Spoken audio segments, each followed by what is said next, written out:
Morning. എന്തൊക്കെയുണ്ട് വിശേഷം? എല്ലാവരും സുഖമായിട്ടിരിക്കുന്നെന്ന് വിശ്വസിക്കുന്നു. ഇന്നത്തെ ദിവസം എന്ന് വെച്ചിട്ടുണ്ടെങ്കിൽ ഭയങ്കര ഒരു ഹെക്റ്റിക് ആയിട്ടുള്ള എന്താ പറയുക, മിച്ചു ആദ്യമായിട്ട് സ്കൂളിൽ പോണ പോലെ തന്നെ ഇന്നൊരു വേറെ തന്നെ ഒരു ദിവസമായിരുന്നു. അപ്പോൾ രാവിലെ എണീറ്റ് എനിക്കിനി ബ്രേക്ക്ഫാസ്റ്റ്, മിച്ചുവിന് ടിഫിൻ ബോക്സ്, ഉച്ചത്തെ ഫുഡ് ഒക്കെ സെറ്റാക്കിയിട്ട് വേണം എനിക്ക് എൻ്റെ പണിയിലേക്ക് കിടക്കാൻ വേണ്ടിയിട്ട്.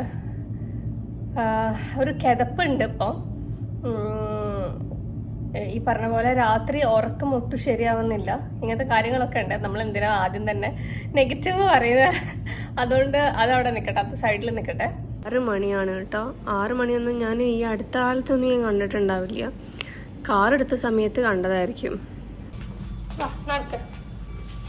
എല്ലാ പണിയും കഴിഞ്ഞിട്ട് മിച്ചുവിന് കൊണ്ടുപോവാണ്. മിച്ചു എണീറ്റപ്പോഴൊക്കെ നല്ല കരച്ചിലായിരുന്നു.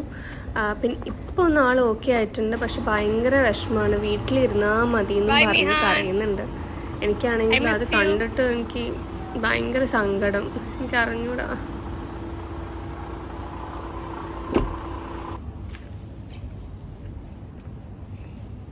ഇന്ന് പുറത്ത് വന്നിട്ട് വീഡിയോ എടുക്കട്ടെ.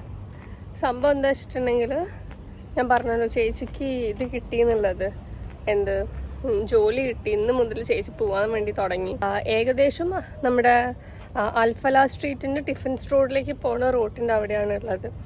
അപ്പോൾ അവർ ഓക്കെ പറഞ്ഞിട്ടുണ്ട്. അപ്പം ഞാൻ രാവിലെ 6 o'clock എണീറ്റ് ഫുഡൊക്കെ ആക്കി മിച്ചുവിനെ വിട്ടത്. മിച്ചു ഭയങ്കര കരച്ചിലായിരുന്നു. വീട്ടിൽ നിന്ന് ഇപ്പോൾ ശീലമായിട്ട് എനിക്കായാലും എന്താ പറയുക, ഞാൻ അങ്ങനെ വീട് അങ്ങനെ ഇട്ടിട്ട് പോണല്ലേ. ഇപ്പം ചേച്ചി ഇല്ലാത്തതിൻ്റെ ഒരു പ്രശ്നം ഇന്ന് മുതലായിരിക്കും ഞാൻ അറിയാം. എനിക്ക് അറിഞ്ഞൂടാ. ഈ ഒരു സ്റ്റേജിൽ കൂടി പോണ എത്ര പേരുണ്ട് എന്നുള്ളത് എനിക്ക് നന്നായിട്ട് അറിയാം. വല്ലാത്തൊരവസ്ഥ തന്നെ അത്. ഇവിടെ വേസ്റ്റിൻ്റെ ഇത് എടുക്കാൻ വേണ്ടിയിട്ട് വരുന്ന ഗവൺമെൻറ്റിൻ്റെ ഒരു വണ്ടിയാണ്. ഈ വണ്ടി വന്ന ഇവിടെ ഭയങ്കര ശബ്ദമാണ്. അപ്പം അതിങ്ങനെ വേസ്റ്റൊക്കെ കളക്ട് ചെയ്തിട്ട് കൊണ്ടുപോകും. എനിക്ക് പ്രത്യേകിച്ച് ഫുഡും കാര്യങ്ങളൊക്കെ ആയി, ഒരു പണിയൊന്നുമില്ല. പക്ഷെ ഒരു എന്തോ ഒരു ഫീലിങ്, എനിക്ക് ഭയങ്കര ഒരു സൈലൻസ് ഫീലിങ് ഇവിടെ. ഒന്നാമത് മിച്ചു ഇല്ല. ഈ ഒരു സമയമാകുമ്പോൾ മിച്ചു എണീക്കുന്ന ഒരു സമയമാണ്. പിന്നെ ചേച്ചി വരാനാകും. അപ്പം എനിക്ക് ഏകദേശം ഒരു ടൈം അറിയാം. ഓക്കെ, ചേച്ചി ഒരു 8:45 വരുന്ന സമയത്ത് എനിക്ക് ടാക്സി വിളിക്കണം എന്നുള്ളത്. പിന്നെന്താ, ആ ഒരു ഒച്ചയും വിളിയൊക്കെ പോയാൽ പോലെ എനിക്ക് അറിഞ്ഞൂടെ. എനിക്ക് ഭയങ്കര ഒരു ഐസൊലേഷൻ ഫീലിംഗ് വരുന്നു. എന്താ, ഞാൻ എപ്പോഴും വിചാരിക്കാറുണ്ട് എനിക്കൊന്ന് ഒറ്റയ്ക്ക് ഇരിക്കണം, ഈ ഒരു ഒച്ചയും ബഹളമൊന്നും ഇല്ലാണ്ട് ഒറ്റയ്ക്ക് സമയം. പക്ഷെ അതെനിക്ക് ഭയങ്കര ഒരു ആങ്സൈറ്റി പോലെ, എനിക്ക് ഭയങ്കര ഹാർട്ട് ബീറ്റ് ഒക്കെ ഭയങ്കര സ്ട്രോങ് ആയ പോലെ എനിക്ക് തോന്നുക, ആരും ഇല്ലാണ്ട്. പിന്നെ ചേച്ചിയുള്ള സമയത്താണെങ്കിലും ചേച്ചി വരുമ്പം എനിക്ക് അങ്ങനെ വലിയ പണികളൊന്നും ഉണ്ടാവില്ല. ഇങ്ങനെ ഒതുക്കി വെക്കുന്ന പണികളൊക്കെ ചേച്ചി ചെയ്യായിരുന്നു. ഇപ്പം ഞാൻ സെറ്റ് ഞാൻ ചെയ്യണം. പക്ഷെ എനിക്ക് ചെയ്യുന്നതിനൊന്നും ബുദ്ധിമുട്ട് തോന്നിയിട്ടില്ല. ഞാൻ നേരത്തെ പറഞ്ഞ പോലെ നേരത്തെ എഴുന്നേറ്റ് ഭക്ഷണമൊക്കെ ആക്കി. ഇപ്പം ഞാനാണെങ്കിലും ടിഫിൻ ബോക്സ് ഒക്കെ റെഡി ആക്കി. യൂഷ്വലി ഞാൻ കൊണ്ടുപോകാറൊന്നുമില്ല, കാരണം ചേച്ചി വൈകുന്നേരമല്ലേ ഫുഡ് ഉണ്ടാക്കുക. എനിക്ക് ചൂട് മീൻസ് അപ്പം ഉണ്ടാക്കുന്ന ഫുഡ് അല്ലാണ്ട് പിറ്റേ ദിവസം ഫ്രിഡ്ജിൽ വെച്ചിട്ട് എനിക്ക് കൊണ്ടുപോകുന്നത് ഒട്ടും ശരിയാവില്ല. എനിക്കതെന്തോ എൻ്റെ പപ്പനെ പോലെ ഞാൻ, എൻ്റെ പപ്പയ്ക്ക് ഒന്നും തലേന്നത്തെ സാധനം പപ്പ കഴിക്കില്ല. എനിക്ക് അങ്ങനെയാണ്. എനിക്ക് തലേന്നത്തെ സാധനം ഫ്രിഡ്ജിൽ വെച്ചത് ഇപ്പം ഞാൻ കഴിക്കും. കല്യാണം കഴിഞ്ഞ് ഇവിടെ വന്നതിന് ശേഷം, കാരണം ഇവിടുത്തെ ലൈഫിൻ്റെ ഒരു റൂട്ടീനിൽ അതൊക്കെ നടക്കുള്ളൂ. പക്ഷെ എന്നാൽ പോലും എനിക്ക് മനസ്സിന് പിടിക്കാത്ത സാധനം ഒന്നും ഞാൻ ഇനി എന്തൊക്കെ പറഞ്ഞാലും കോംപ്രമൈസ് ഞാൻ ചെയ്യില്ല. ഇത് ഞാൻ മിഥുവിനോട് എപ്പോഴും പറയുന്ന കാര്യമാണ്. മിഥു ഫുഡ് വേസ്റ്റ് ആകുമെന്ന് വിചാരിച്ചിട്ട് ഫ്രിഡ്ജിൽ വെച്ചതാണെങ്കിലും ശരി, 2 ദിവസം കഴിഞ്ഞതാണെങ്കിലും ശരി, വേസ്റ്റ് ആവുമെന്ന് വെച്ചിട്ട് കഴിക്കും. ഞാൻ എപ്പോഴും പറയും, നമുക്ക് ഫുഡ് ഓക്കെ വേസ്റ്റ് ആക്കാൻ പാടില്ല, അത് ശരിയായിട്ടുള്ള കാര്യം. നമുക്ക് അത്ര ഉണ്ടാക്കിയാൽ മതി, വേസ്റ്റ് ആവാണ്ടിരിക്കാൻ വേണ്ടി നോക്കിയാൽ മതി. പക്ഷെ ഫുഡ് വേസ്റ്റ് ആവുമെന്ന് വിചാരിച്ചിട്ട് നമ്മൾ അതെടുത്ത് കഴിക്കുന്ന സമയത്ത് നമ്മുടെയൊക്കെ ബോഡിയിൽ പ്രശ്നങ്ങൾ വരും. പല ആരോഗ്യ പ്രശ്നങ്ങളല്ലേ വരിക. എന്നിട്ട് വെറുതെ ബുദ്ധിമുട്ടുന്നതിനെക്കാട്ടി നല്ലതല്ലേ എന്നുള്ളത് ഞാൻ എപ്പോഴും പറയുന്ന കാര്യമാണ്. ഇപ്പം കുറച്ചായിട്ട് മിഥുന് ഡയറ്റ് ഒന്നും ശരിയല്ല, നന്നായിട്ട് ഭക്ഷണം കഴിക്കുന്നുണ്ട്, വെയിറ്റ് നന്നായിട്ട് കൂടിയിട്ടുണ്ട്, അങ്ങനത്തെയൊക്കെ കുറച്ച് പ്രശ്നങ്ങളായി ഉണ്ട്. പിന്നെ ജിമ്മിൽ പോകണമൊന്നും ഇപ്പം നടക്കുന്നില്ല. ഇപ്പോൾ ഓഫീസ് മാറിയതിനെ കൊണ്ട് അത്യാവശ്യം ഈവൻ ഡ്രൈവ് ചെയ്തിട്ട് പോകുമ്പോൾ തന്നെ 20 മിനിറ്റ്സ് ഉണ്ട്. അപ്പം പോവലും വരലും ഒക്കെ ഉള്ള ഇതൊക്കെ കൂടിയായി, പിന്നെ നല്ല ചൂടും കൂടി അതിനെ കൊണ്ട് എന്താ പറയുക, പുറത്ത് പോയിട്ട് ഒന്നും കളിക്കാനുള്ളതൊന്നും ആർക്കും ആവുന്നില്ല. പക്ഷെ ഇനി അങ്ങോട്ടേക്ക് ചെയ്തേ പറ്റുള്ളൂ. കാരണം മിഥുന്റെ ഒരു വെയിറ്റിന്റെ ഒരു പീക്ക് ടൈമിന്റെ അപ്പുറത്തെത്തി കഴിഞ്ഞിട്ടുണ്ട് ഇപ്പം. അപ്പം അതിൻ്റെയൊക്കെ ഞങ്ങൾ ഇങ്ങനെ ഡിസ്കസ് ചെയ്യുന്നുണ്ട്. ഇനി ഡയറ്റും കാര്യങ്ങളും, ഡയറ്റ് മാത്രമല്ല എക്സസൈസ് സോ ഇമ്പോർട്ടൻറ്റ്, അപ്പം അതും കൂടി വേണം എന്നൊക്കെ പറയുന്നുണ്ട്. ഞങ്ങൾ ഇനി മുതൽ അത് തുടങ്ങുന്നതാണ്. ഇപ്പം ഞാനായാലും കാണുമ്പോൾ ഞാൻ നന്നായിട്ട് ക്ഷീണിച്ചിട്ടുണ്ടെങ്കിൽ പോലും എനിക്ക് അവിടെ ഇവിടെയൊക്കെ ഒരു വണ്ണുണ്ട്. അത് നമ്മൾ ഡെലിവറി കഴിഞ്ഞാൽ ഉണ്ടാവുന്ന സാധനമാണെങ്കിലും ഡയറ്റ് ഫുഡിൻ്റെ ആണെങ്കിലും ഞാൻ ഒട്ടും പ്രോപ്പർ അല്ല. മിഥു ഓവറായിട്ട് ഫുഡ് കഴിക്കും, ഞാൻ ഫുഡേ കഴിക്കുന്നില്ല. കാരണം എനിക്ക് ഇങ്ങനെ സ്ട്രെസ് വന്നാൽ, അതേപോലെ തന്നെ ഒരുപാട് പണിയെടുത്തു കഴിഞ്ഞാൽ ക്ഷീണമായാലും ഞാൻ പോയി കിടന്ന് ഉറങ്ങുക ചെയ്യുക. ചിലവർ ക്ഷീണമായാലും എന്താ ചെയ്യുക, ഭക്ഷണം കഴിക്കുക ചെയ്യുക. ഞാൻ ക്ഷീണമായാലും ഭക്ഷണം കഴിക്കാണ്ടായിരിക്കുക. എനിക്കിപ്പോൾ ഇങ്ങനെ വീഡിയോ എടുക്കുമ്പോൾ ഒരു സമാധാനം ഉള്ളിൽ. കാരണം മറ്റു കാര്യങ്ങളൊക്കെ ഒന്ന് മറന്ന പോലെ. മറ്റേ ഞാൻ ഇങ്ങനെ കോൺസ്റ്റന്റ് ആയിട്ട് ചേച്ചീൻ്റെ കാര്യം ആലോചിക്കുക. ചേച്ചി ഉള്ളപ്പം നമ്മളെപ്പോഴും പറയില്ലേ, കണ്ണുള്ളപ്പം കണ്ണിൻ്റെ വില അറിയില്ല. ചേച്ചി ഉള്ളത് എന്തോ ഒരു ആശ്വാസമായിരുന്നു എന്നുള്ളത് ഇപ്പോഴാണ് ഞാൻ ശരിക്കും മനസ്സിലാക്കുന്നത്. എൻ്റെ മോൻ ഒരു പുതിയൊരു സ്ഥലത്ത് ഒരു വീട്ടിലാണ് ഉള്ളത്. പക്ഷെ അവൻ ഹാപ്പി ആയിരിക്കും എനിക്ക് ഉറപ്പാണ്. കാരണം വേറെയും കുറെ മക്കളുള്ളതിനോടാണ് കളിക്കാൻ ഭയങ്കര ഇഷ്ടമായിരിക്കും.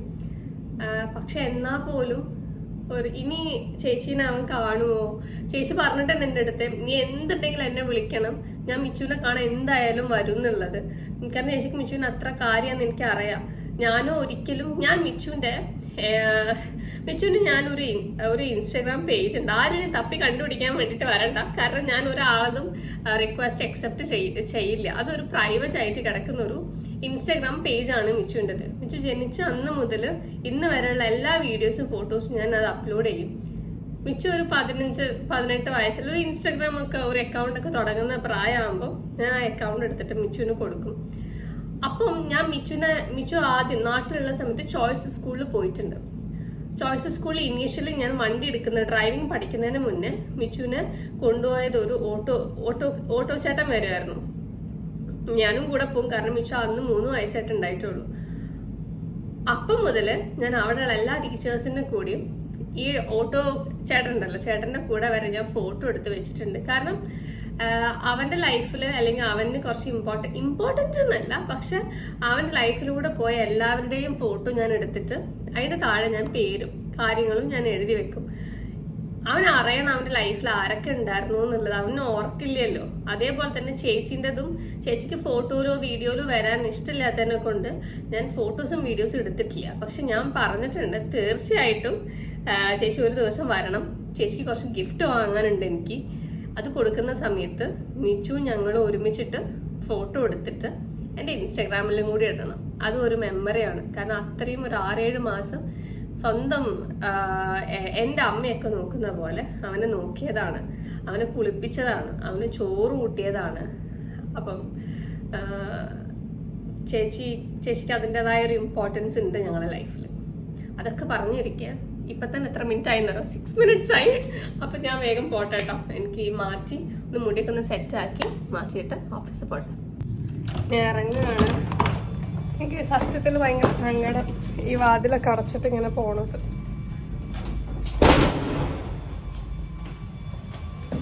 ഇറങ്ങട്ടെ.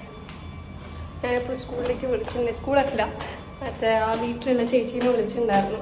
അപ്പോൾ കുഴപ്പമൊന്നുമില്ല, ആൾ ഭയങ്കര ബഹളവും ഒച്ചയ്ക്കായിട്ട് നടക്കുന്നുണ്ടെന്ന് പറഞ്ഞു. അതെ, വലിയ ആശ്വാസം. ഇന്ന് ഫസ്റ്റ് ദിവസം ആയതിനെ കൊണ്ട് തന്നെ ഞാൻ മിച്ചുവിനെ ഇടയ്ക്കൊന്ന് ഓഫീസിൽ നിന്ന് ആക്കിയൊരു ചേച്ചി ഉണ്ടല്ലോ നോക്കുന്നത്, അവരൊന്ന് ഫോൺ വിളിച്ചിട്ട് നോക്കിയായിരുന്നു എങ്ങനെയാണ് ആൾ ഓക്കെ ആണോ എന്താന്നൊക്കെ ഉള്ളത്. ഞാൻ അവിടെ എന്താ അവസ്ഥ എന്ന് അറിയില്ല. ഇനി അവർക്ക് ബുദ്ധിമുട്ടുണ്ടോയെന്ന് എനിക്കറിയില്ലല്ലോ. അപ്പോൾ അതുകൊണ്ട് ഞാനൊന്ന് വിളിച്ചു നോക്കിയായിരുന്നു. രാവിലെ ഒരു പ്രാവശ്യം വിളിച്ച്, ഉച്ചയ്ക്ക് വിളിച്ച്, ഈവനിങ് വിളിച്ച്, ഇനി അവർ വിളിക്കല്ലേ എന്ന് പറയുന്ന അവസ്ഥയിലേക്ക് വരെ ഞാൻ എത്തിയിട്ടുണ്ട്. പുതിയ സ്ഥലമായിരുന്നു. അവനും അതുമായിട്ട് ഓക്കെ ആണോ എന്ന് അറിയാൻ വേണ്ടിയിട്ടായിരുന്നു. പക്ഷെ എന്തായാലും ആള് പറഞ്ഞ് ഓക്കെ അവൻ നന്നായിട്ട് ഇരിക്കുന്നുണ്ട് എന്ന്. ഞാനിപ്പോൾ ഒന്ന് മിച്ചുവിനെ വിളിച്ചു നോക്കിയതാണ്. അപ്പം കുഴപ്പമൊന്നുമില്ല, കളിക്കുന്നുണ്ട്. പിള്ളേരൊക്കെ ആയിട്ട് വേറെ 2 കുട്ടികളും കൂടി വന്നിട്ടുണ്ട്, കളിക്കുന്നുണ്ട്. പിന്നെ രാവിലത്തെ ബ്രേക്ക്ഫാസ്റ്റൊക്കെ കൊടുത്തതെന്ന് പറഞ്ഞു. അപ്പോൾ തന്നെ ഒരു സമാധാനം. പക്ഷെ എന്നാലും അവലാതി.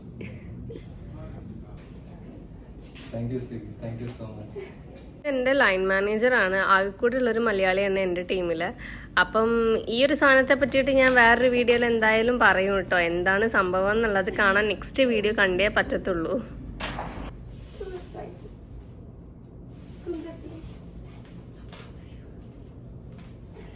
ഏകദേശം ഒരു 6:30 മണി കഴിഞ്ഞിട്ട് ഞാൻ ഓഫീസിൻ്റെ പുറത്ത് വെയിറ്റ് ചെയ്യാൻ വേണ്ടി തുടങ്ങിയിട്ടും മിച്ചുവിനും കൂട്ടിയിട്ട് വരാമെന്ന് പറഞ്ഞതാണ്. പക്ഷേ എത്ര നേരമായിട്ടും എത്തിയിട്ടില്ല. ഇതാ വരുന്നുണ്ട്, മിച്ചുവിനെ കൂട്ടിയിട്ടാണ് വരുന്നത്. എനിക്ക് മിച്ചുവിൻ്റെ ഒരു ഇത് എങ്ങനെയാണെന്നുള്ളത് ഒരു എക്സ്പ്രഷൻ അറിയാൻ വേണ്ടിയിട്ട് ഇങ്ങനെ കാത്തു നിൽക്കായിരുന്നു ഞാൻ. അപ്പം ഏതായാലും ചോദിച്ചു നോക്കട്ടോ അവൻ്റെ അടുത്ത് തന്നെ എങ്ങനെ ഉണ്ടായിരുന്നു ഇന്നത്തെ ദിവസം എന്നുള്ളത്. പുതിയ സ്ഥലം നൈസാണ്. ഫ്രണ്ട്സിനെ കിട്ടിയോ? നീ ഫ്രണ്ട്സിനെ കിട്ടിയോ? പണിക്ക് പോയി വരുന്ന ഒരു കുട്ടീനടുത്ത് വീണ്ടും പണിയെടുക്കാൻ പറ്റുമോ കിട്ടുന്നത് എന്ന് ചോദിക്കുന്ന മനുഷ്യൻ. എങ്ങോട്ടേക്കാ?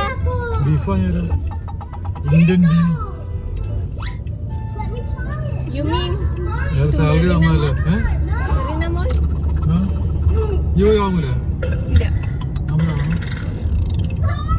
ചോദിക്കട്ടെ എപ്പടി സ്കൂള് അല്ല സ്കൂളല്ല വീട്. ഫ്രണ്ട്സിനെ കിട്ടിയോ? You happy?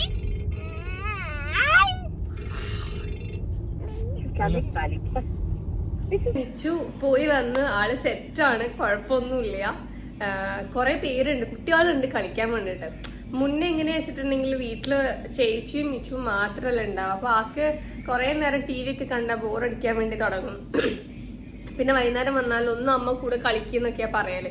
ഇവിടെ ഇപ്പം എനിക്ക് തോന്നുന്നു ഉച്ച വരെ എനിക്ക് തോന്നുന്നു 3 കുട്ടികളും പിന്നെ ഉച്ചയ്ക്ക് ശേഷം ബാക്കി 3 പേര് അങ്ങനെ എന്തോ വരും അങ്ങനെ എന്തോ ഒന്നാണ്.